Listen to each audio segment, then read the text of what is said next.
Hello, Mindful Millionaire community. I'm so pleased to be able to share this conversation with you today. I met with Jason Brown of the Brown Report, who has an incredible YouTube channel, who is running a incredibly profitable business teaching people how to invest. And what I loved about this conversation is we cover two things. Number one, what's it like to have built his business using YouTube as a referral source? And number two, what's it like to give back? Now, Jason has made this a big part of his mission in the world to take what he is has worked hard to achieve and giving back to the community in different ways, and the philosophies that he applies as he chooses, who to assist and why and how and so much more.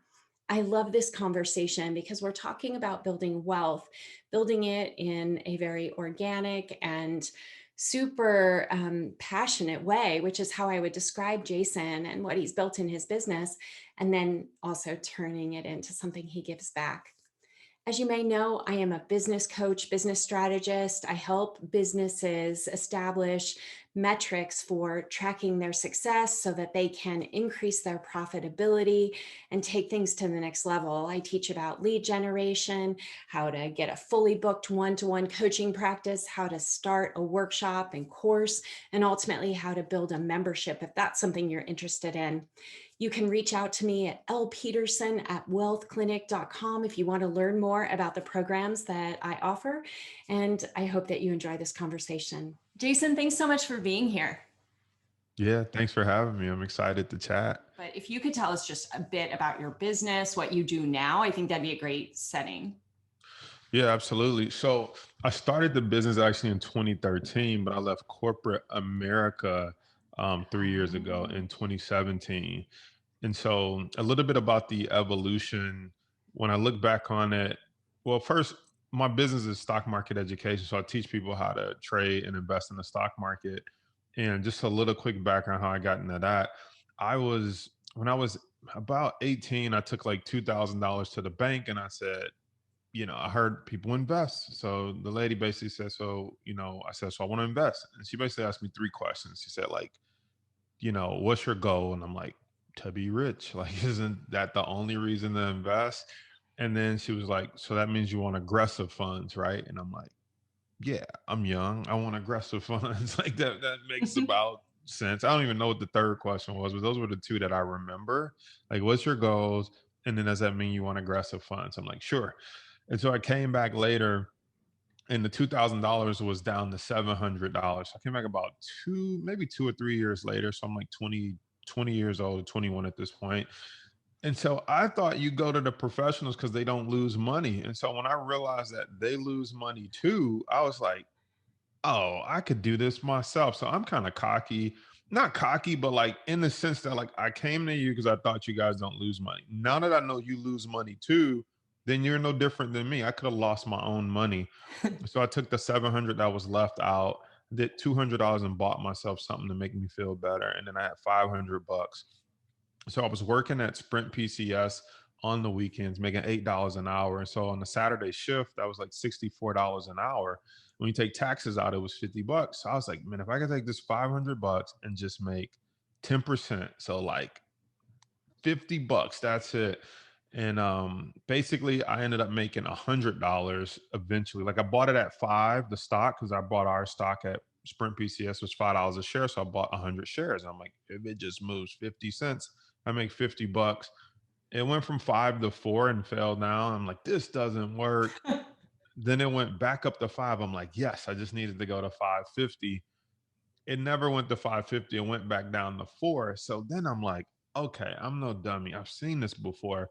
I said, next time it goes back up to five, I'm going to get out. And when it falls down to four, I'm going to get back in. So when I did that, I made 100 bucks. And so from that point on, I started reading stock, learning, like watching stocks. And I didn't realize if you drew that out on like a piece of paper, that would be called a channeling stock. It was channeling from four to five, five back down to four, four to five. And I realized that was called a channeling stock. So I was like, what other patterns exist out there that I don't know about? And so I started studying the stock market, studying these patterns. And I actually ended up taking a $10,000 student loan and turning it to 120,000. by the time I was 22, 23. Because I realized if I did that with 500 bucks, I was like, the only difference is how much money you have in the machine. And so I said, had I had more money, I would have made more doing the exact same thing. And so that's what led me down the road of investing. But then what led me down the road of teaching was just like I was like, how do I get 10,000 in the stock market? And I had a scholarship to Wayne State, and then they paid my student loan. I knew I would get a refund. I started thinking like, well, how do I get $1 million in the stock market? And so that's what led me into teaching, because I thought I was part of some other people's programs. I said, I wonder if people would pay me to be part of my program. And so I initially set out to build my program for two reasons. Number one, I have a philosophy that you don't understand a thing until you can teach a thing, right? So number one, teaching it would make me a better investor, and then number two, it was like, how do I raise more money to invest? And so it was like a win-win for me. And so that's what led me down the whole path of building like an online business and internet marketing and all that stuff. So that's kind of the condensed version. This is so good. So in 2013, did you start the course pretty quickly after that? Were you doing that as a side thing from your job? Yeah, so I was working full time. So first, I was thinking, how do I get more money into investing? I thought climb the corporate ladder. So I worked hard at my job to move up, because if I got a bigger salary and I didn't increase my lifestyle, I could have more money to invest. So by the time I left corporate America, I was making like 110,000, but I was living off of like maybe 50,000, 60,000. So that delta, that spread was what I had to invest. And so I was like, well, this is gonna take me forever to get $1 million. So that's what made me think about like, what if I taught the course and built my own online business? Could I raise the money faster to put more money into the market? And so I had wrote a course. It was called Foundations, and like I released it for like 50% off. It was like $100. 50% off, it was $50. Nobody bought it. Okay, like all your friends who are like, I'm gonna buy your course, teach me. Nobody bought it. And so what happened was, since nobody bought it, I was like, I know I have a good course, because everybody said they wanted it. And I had put up a free version of it that was like, I did a seminar at a library and I just put it up and called it a course. I kid you not, almost like 1,000 people enrolled in it, but they were like, this sucks. The audio's bad. I can't hear. This is cheap quality. So I knew there was a demand from my free one that I just put up just to see if people were interested.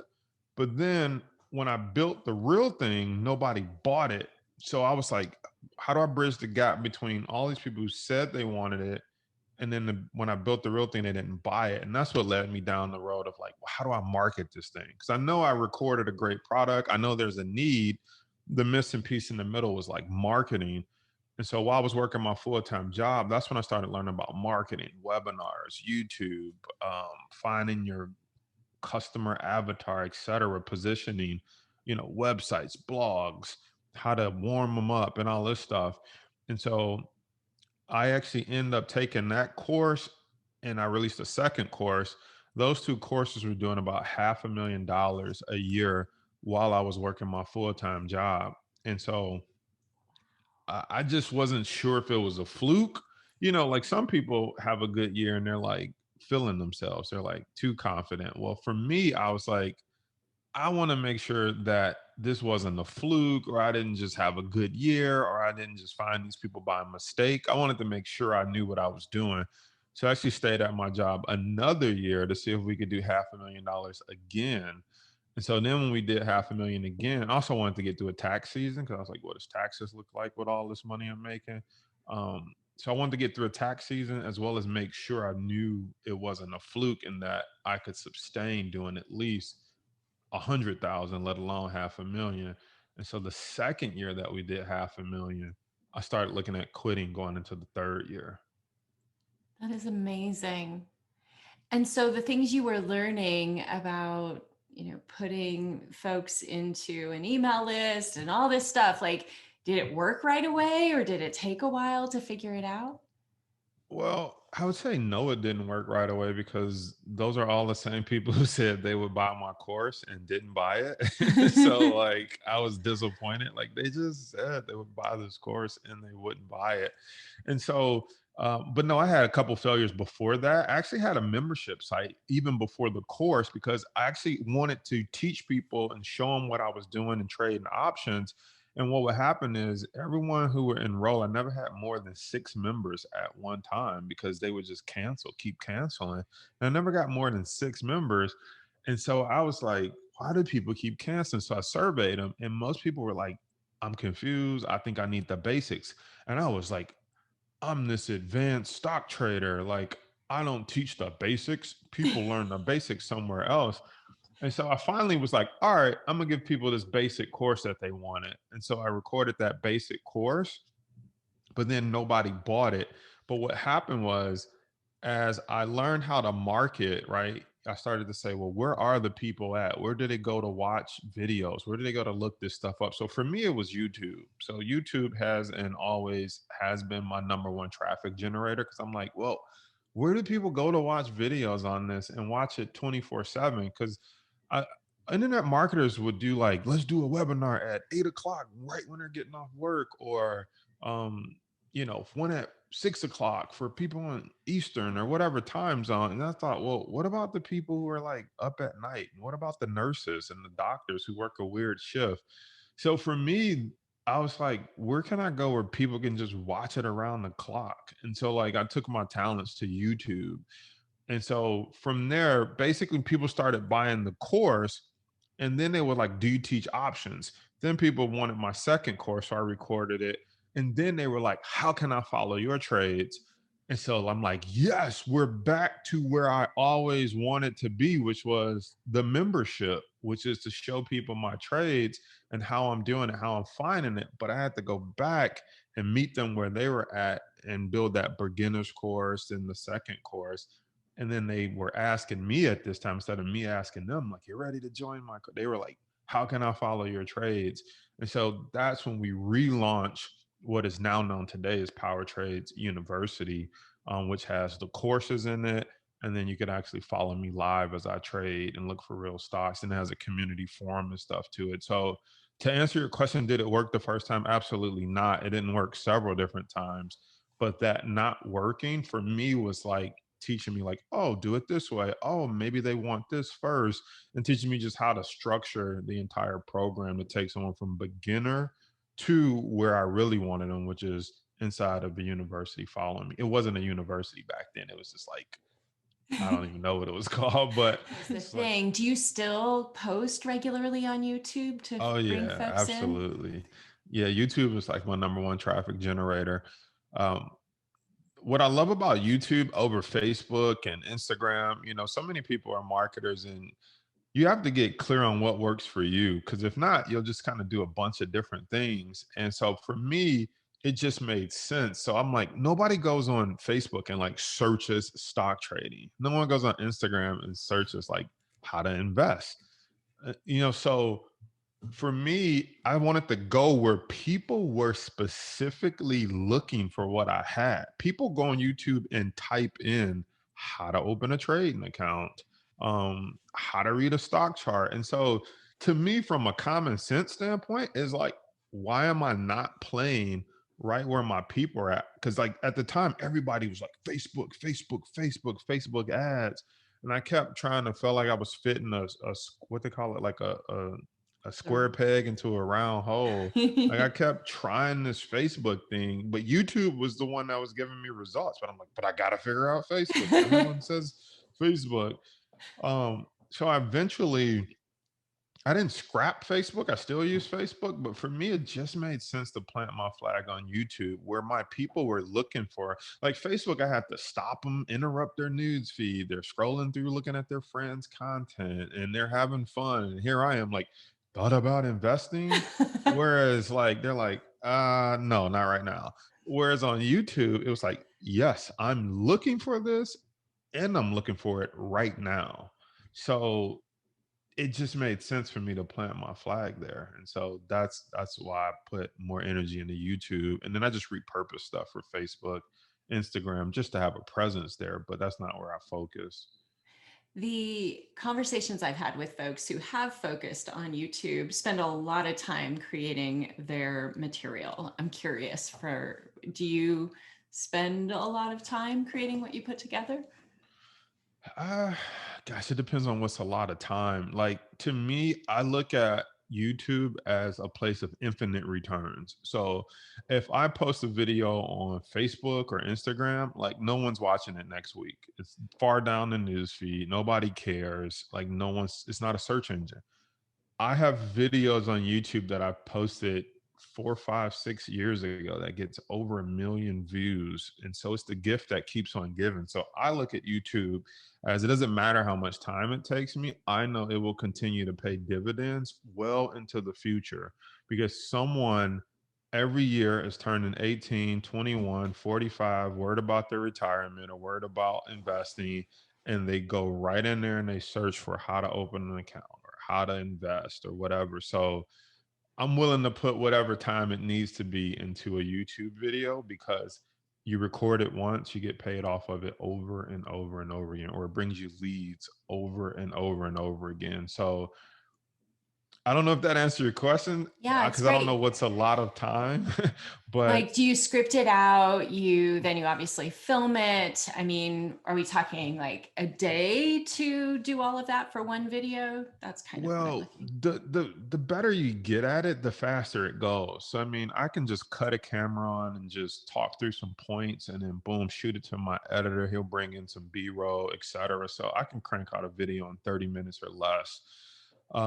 If it's a video that I am trying to demonstrate something, like I will have to sit down and go through the demo first and say what order makes sense, and then make sure like, okay, I want to make sure I show them this, I want to show them this.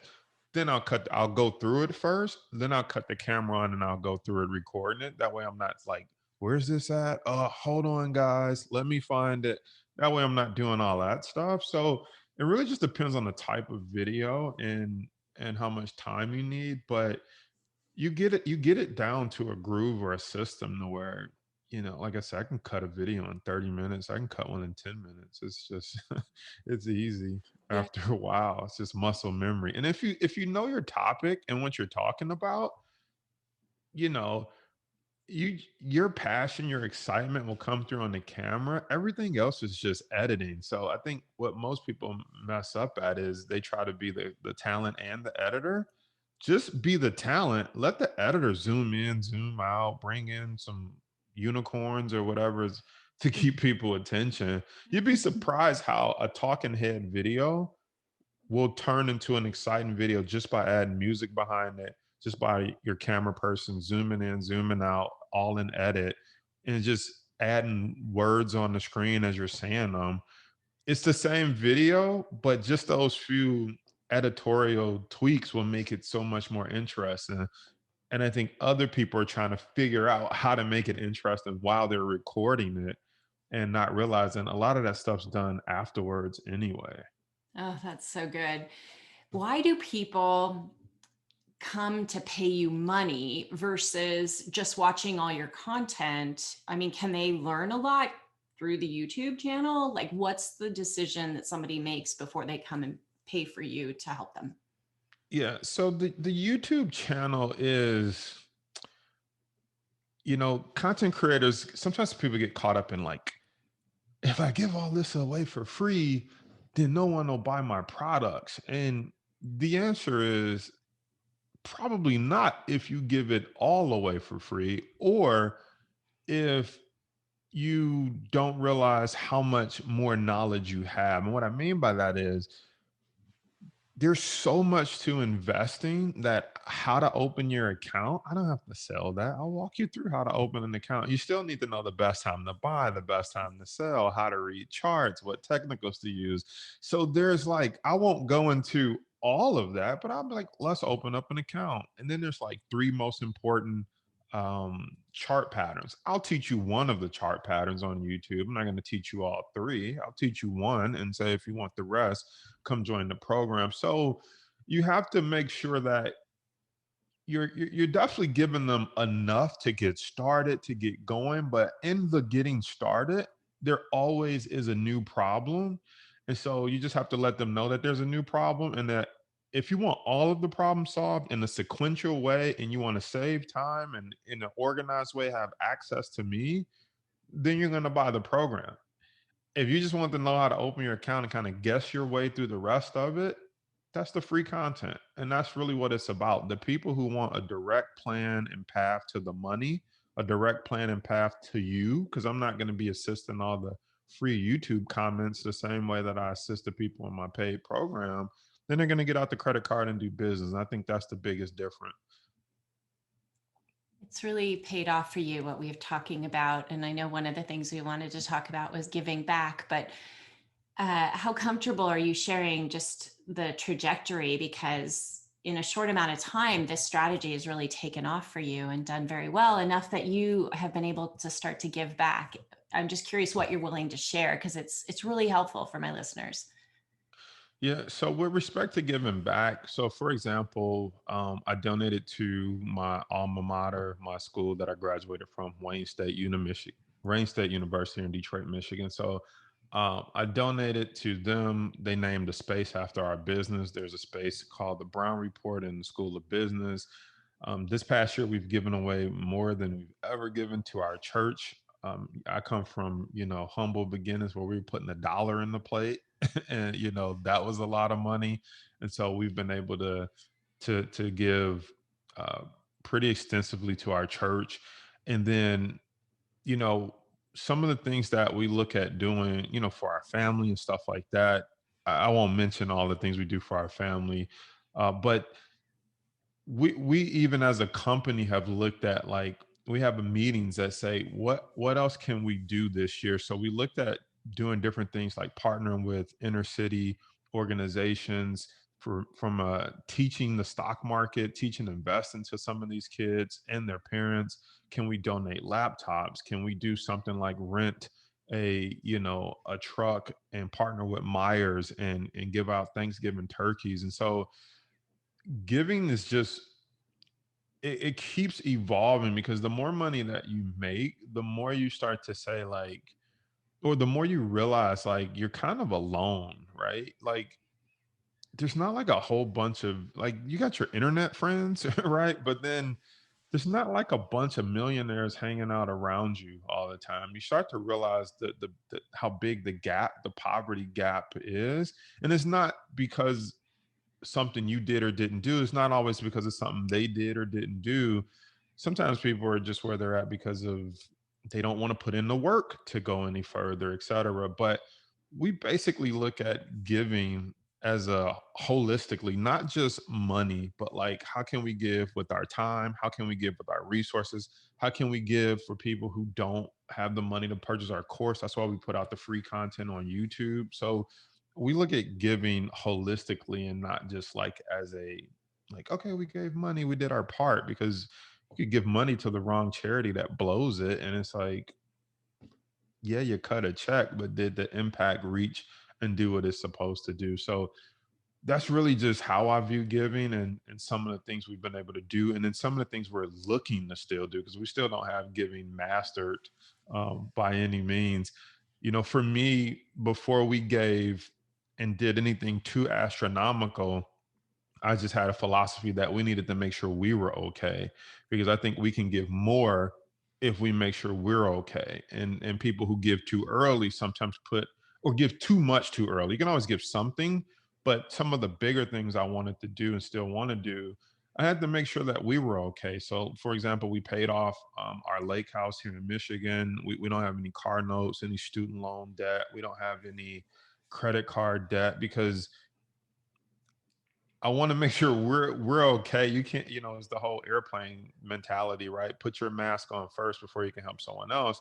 And like, now that our mask is on and we're breathing fine, now it's like, how can we be more philanthropic, and how can we help more people? And what does that look like? Because this is all new for me. I never really had such an abundance of money to where it was like, oh, now how can we help people or create a nonprofit and do some other things? Did you come up against any mindset stuff when the money was starting to come in at the level that it did when you made the course and had success? Like, did you have to deal with anything coming from humble beginnings? I've always been a student of personal development, so I feel like I was always ahead of the curve of making sure my mindset was right when it was coming in. And so, for example, I used to listen to Jim Rohn. I still listen to Jim Rohn, motivational speaker. He passed away a couple years ago, but one of the things he said was, he said one of his old tapes. He said, "Teach a kid to give 10 cents out of a dollar," and someone said, "Well, I'll give more money once I make more money." And he was basically cracked a joke. He was like, "We better start you early. I'm not too sure about that." Saying it's a lot easier to give 10 cents out of a dollar, a lot harder to give 10,000 out of 100,000, even harder to give 100,000 out of a million. So like I was always aware even before making money that I should be giving and doing different things. So I was always working on that type of mindset. He also had a quote where he said, as you're moving your way through the ranks, you try to live off 70%, and then you take 30%, you use 10% to give away, 10% to see if somebody else can make some money with it, and 10% for you to make money with. So 70% is like your living expenses when you're working a job, and then that's how you break down the other 30%. But he says when you get to the big time money, he said, "You can't live off 70%." He's like, "Imagine we're making 100 million. Can you imagine if we spent 70 million?" And so he says, as you make more money, the numbers become reversed. You live off 30% and you give 70% away.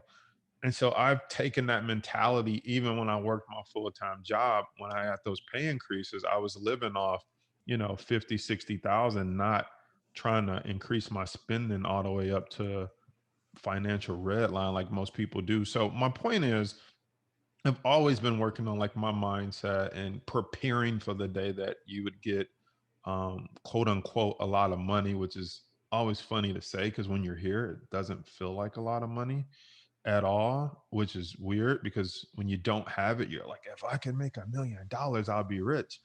And it's like, yeah, well, we did $1 million. And I'm like, yeah, it's really not that much money. And I know people listening sometimes is like, is something you don't understand until you get here. You just realize all the stuff you really want to do and the new opportunities that open up to you, you realize it costs more money. If you want to, build a school in Kenya, it's like there's 100 grand right there that can go, right? So I mean, you start to realize like, oh, like by the time you take taxes out, build the school, do this, it's like I didn't end up with a million, I only have like 400,000, so it's not as much money as you think. So just yeah, I've been preparing my mindset for the longest time. I think the biggest thing that I would say I had to work through is believing that it would continue to come in, because you get to this point sometimes where you go into protection mode,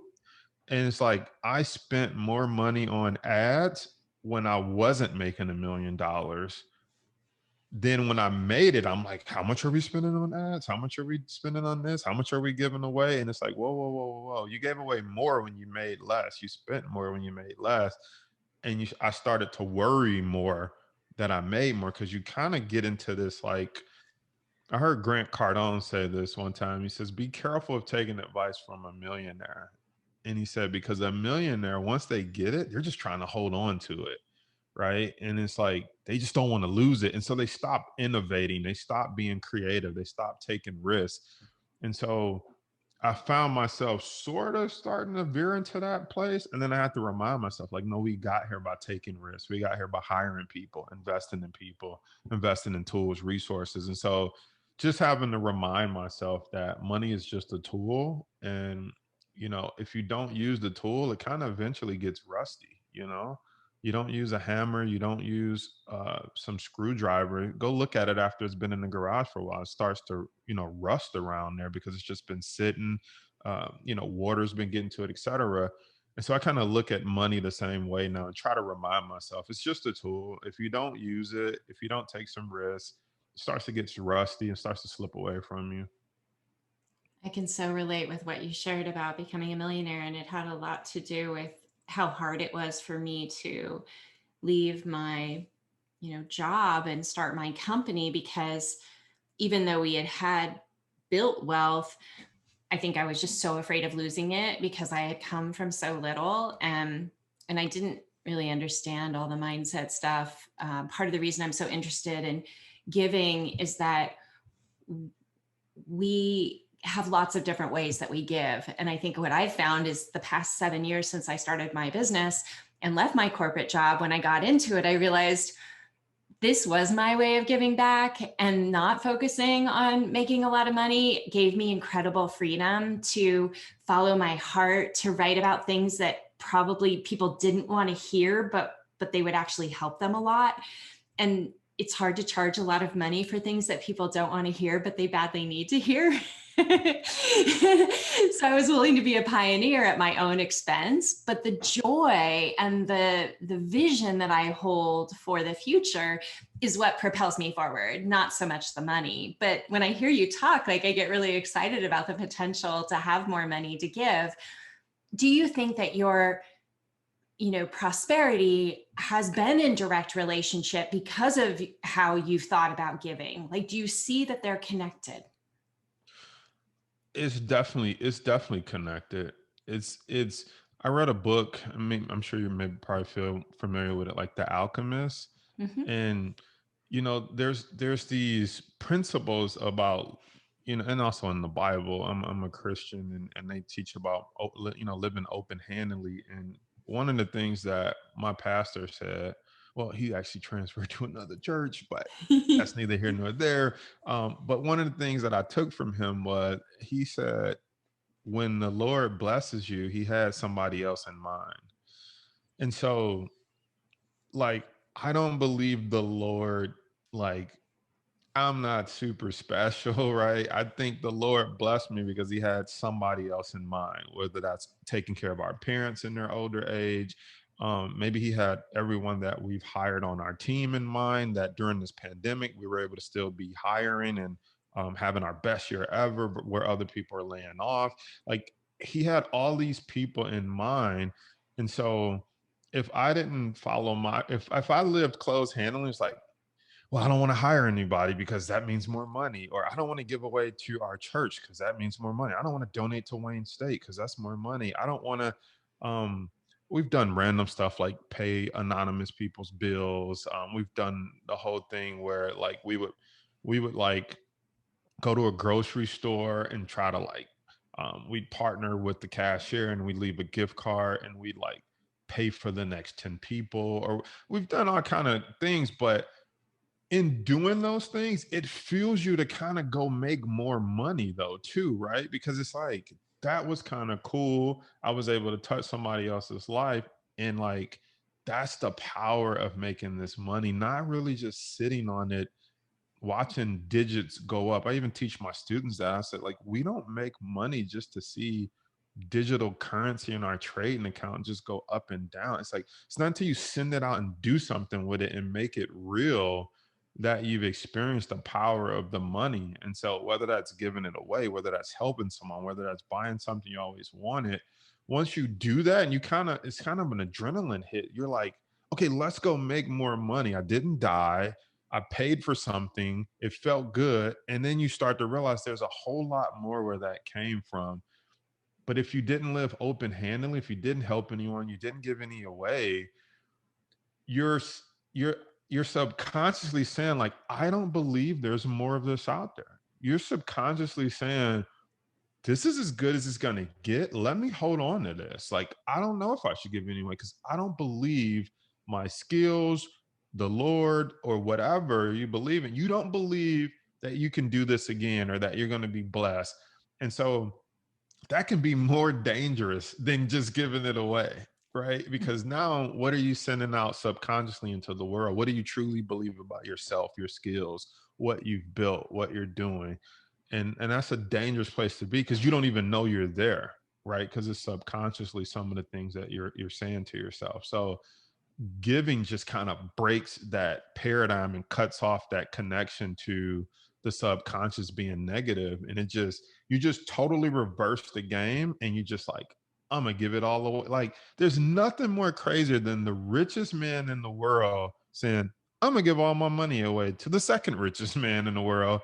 And then it only takes him a few years to become one of the richest men again. It's like, talk about turning the whole game upside down on its head, right? And so I think we as humans, or money makers, have a duty to do the same thing in our industry, in our space, right? Just take what people value, which is money, and just turn it upside down and just give it away, right? To a good cause or to whatever you believe in. But like, just break that chain of money's hard to get. Just give it away and be like, no, money's easy to get. And it's just so powerful once you break these paradigm shifts that have been ingrained in us for years, how a whole different world opens up for you. Mm. And do people hear this message that you're sharing? It's just beautiful to me. Like, are folks ready to hear this kind of thing in your community? Just curious.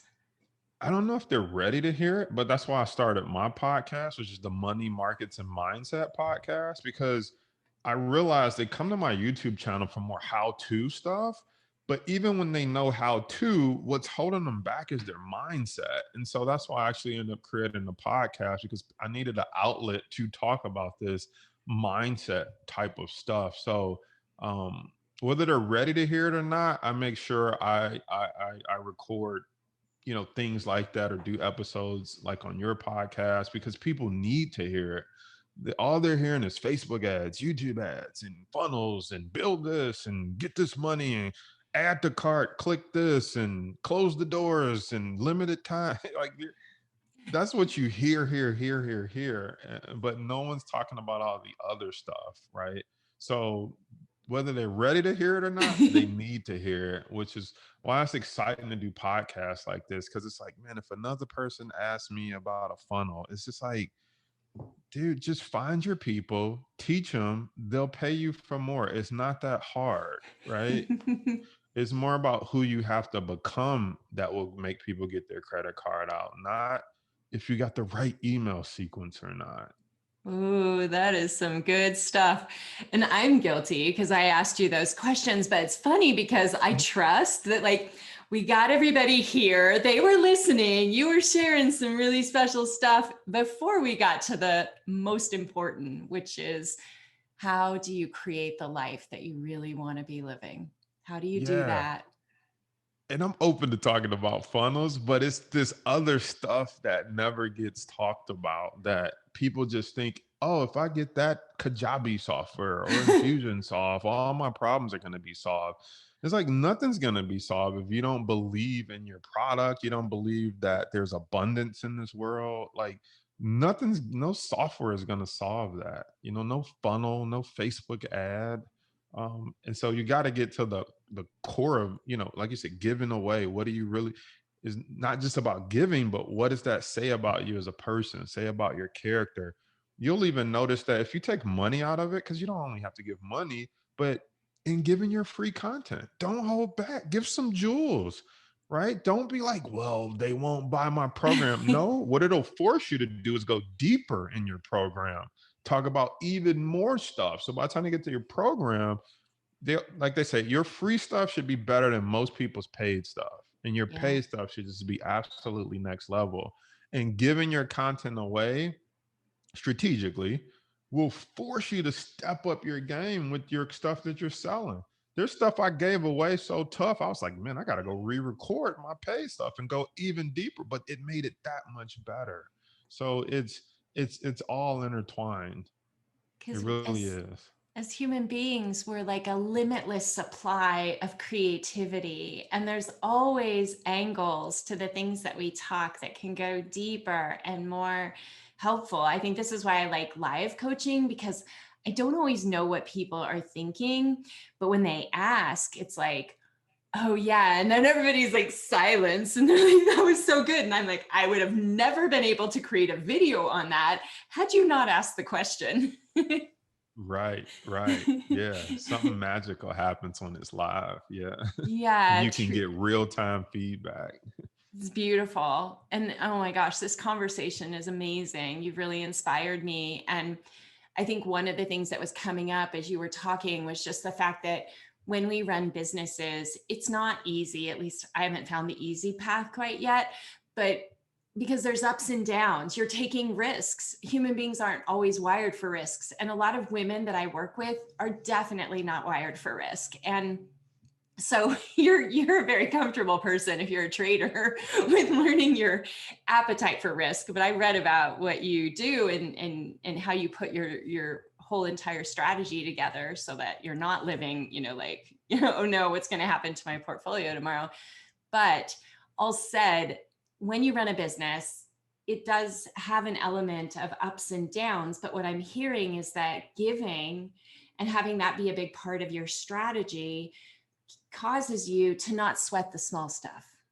Absolutely. Absolutely. And I think it's funny you said like some of the women you work with, and I don't know how many are men in your audience too, but like it's to me, it's funny when you say they don't have an appetite for risk when everybody has an appetite for risk. They just don't think about it. So they'll be like, I can never run a business. I can never invest. I can't deal with that because that's risky.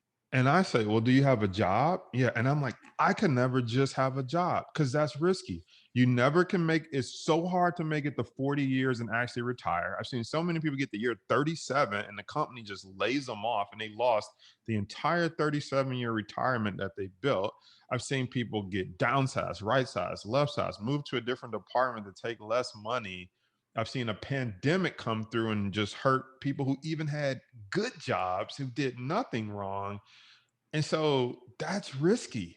You're playing a risky game just by putting all your eggs in that basket. So I'm always baffled when people are like, I could never do that because that's risky. And it's like, well, I could never do that because that's risky. So who's right? There, we all have an appetite for risk. It's just how you think about it. It really is. Mhm. If you have one stream of income, you're playing Russian roulette.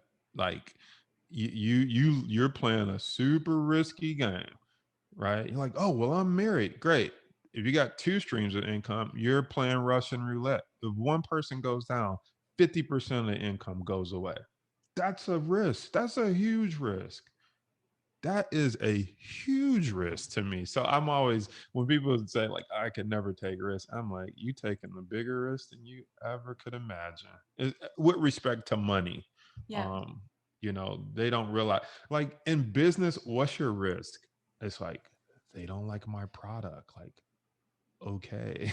Like people are like, my online reputation is gonna get hurt. Like these people aren't married to me. They're not my kids. They're not my neighbors. Like I care more about what my neighbors think than like some random on Instagram or some trolling comment on YouTube, right? But like we're all like, how do you handle the negativity? It's like just hit the delete button or block them. Like it's super simple. So the risk is like what? Like what is the risk? Especially if you have an online business. You don't have any brick and mortar. You don't have like literally my cost is like a Zoom account, a GoToWebinar account, my hosting with GoDaddy. I mean, literally, what's the risk if it doesn't work? I blew $500. Like people have purses and TVs that don't make them any money. And then when it comes to this game of whether investing in a business or the stock market, they're like so worried about losing their 500 or 1,000 or 2,000. And what if it doesn't work? It's like, I can find $2,000 worth of stuff in your house that doesn't work anymore. you know. So anyway, I'm gonna get off that soapbox, but It's so it's good because you're giving us insight into the mindset underneath, behind the scenes to the business that you run. Like this is part of the reason that you've had the success that you have, and you don't let the things like what you were talking about bother you. yeah, absolutely not. The upside is too great to let the small stuff bother you. Like if you'd have told me I'd be a millionaire with living in a lake house, I drive a Ferrari, my wife and I have no financial worries, being able to help people, hire people. If you would have told me that but you might get some trolls on Facebook, or your first course, nobody might not buy it. Like the upside is too great for the things that are stopping us from going after this, you know? So I wouldn't trade this lifestyle for any of the potential cons or negative that people believe is going to happen on the journey. And I've experienced that. I'll never forget this one time, and I don't even remember who the guy was, but I'll never forget this one time on my lunch break while I'm working for Sprint PCS inside of Best Buy. I said, I'm going up here to this bookstore on break. I'm about to get this book, Think and Grow Rich. And I'll never forget. And I was like, yeah, I'm looking at these stocks. I'm trying to learn more. I want to get my mind right. I'll never forget the guy, one of my like peers or something. He said, he used the N word, but I won't use that. You know, the black people who call each other. He's like, N, what you trying to be rich? And for a split second, I was like, in my head, I was gonna say, no, I'm not trying to be rich. Like, no, ha, ha, ha, forget being rich. And for a split second, I looked out and I said, yeah, I actually do want to be rich. And he was like, oh, okay, then. But my point is, in telling that story, you will have these moments where people challenge what you really want out of life. Like he said it as if being rich was a bad thing because it probably shined the spotlight on the fact that he didn't want to go get a book, he didn't want to learn and read. And so he put a filler out there to see if I was going to go after my dreams or if I was going to back down. And in that moment, so many people be like, man, you're right. I'm not going to get that book. Let's go to lunch and go get some burgers or something like that, right? And so it's the same thing with business on your job. I remember people at my job used to be like he has a little business on the side. I'm like, I'm making $500,000 on the side. Y'all paying me 110,000. But I was just humble. I was just like, yeah, it's just a little something. It's nothing. Like, don't worry about it, right? Now to this day, I kid you not, the guy who got my job after me, because I helped him get promoted, he recently just got laid off. Not kidding. I sent him a text. Was that yesterday? I sent him a text saying, hey, how are you doing? Are you still looking for jobs? This came across my LinkedIn. My boss, whose job I was going after someday, quote unquote, he got let go in November from the company. He reached out to me and was like, hey, you still trading stocks? I'm thinking about getting into that. And so it's funny that this little business that was just like, oh, it's cute. It's a little company, right? Um, has now become this $1 million generating machine. And the people who were in the places where I wanted to go and the person who got my old position have both been laid off from that company. So it are I don't know how. I think God has a sense of humor. He's like, if you ever wondered what it would have been like to not go after your dreams and goals, had you gotten the promotion, you would have got laid off. And had you stayed where you were at, you would have got laid off. Just in case you were curious, I feel like is what God is saying to me. Just in case, you know? And so people have to go after their dreams and realize there's risk in not going after it, not in going after it. Because what I always tell people, you're a living failure. Is that if this doesn't work out, what are you going to do? Exactly what you're doing right now. You're going to go to work tomorrow. But if it works out, you will live a life like no other. And people don't think about it like that. I was like, Mm, we're already living failure. If this doesn't work, I'm just going to clock in tomorrow. It's fine. But what if it does? mm-hmm. Wow. It's so cool to listen to you share this. I'm curious if you've had people um, just come and reverse engineer what you've been building in your business. Like, I'm going to just do everything that Jason has done, and I because don't know what if you're if they have, they haven't told me. They, maybe we're inspiring some folks after today's conversation. Watch all, like, how many YouTube videos do you have? oh my gosh, I don't know, a ton. Like hundreds? Yeah, yeah, a We'll go watch ton. them. There's a bunch of videos. Um, but it's funny when you talk about reverse engineering. You could sign up for my funnel. You could find out what software I use.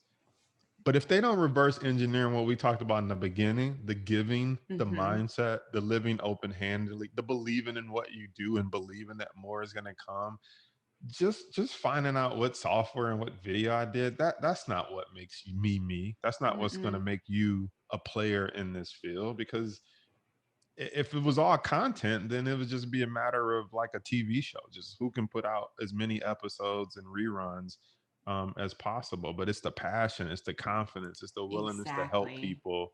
It's all the other things. It's believing I would be here someday. It's all the other stuff that you can't quantify that puts me on this stage. Well, the inspiration that I feel listening to you and listeners are likely to feel as well, because you are living from the inside out, is how I describe that. Like you're living from this place of deep meaning and gratitude and connection to a higher power. And that's going to come through. And that's what I was talking about. Like it's showing up in probably everything you've been creating from day one because you're so confident in that space of who you are. Yeah, I couldn't have said it better. It's you're right. Living from the inside out is showing up in everything, in everything. The courses, the YouTube videos, the podcast, how we help people. True story. I'll give you another example.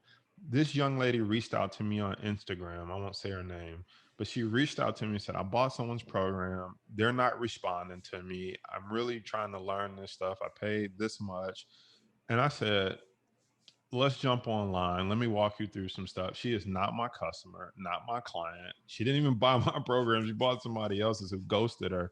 I literally jumped online with this young lady, screen shared, showed her some stuff, walked her through some things.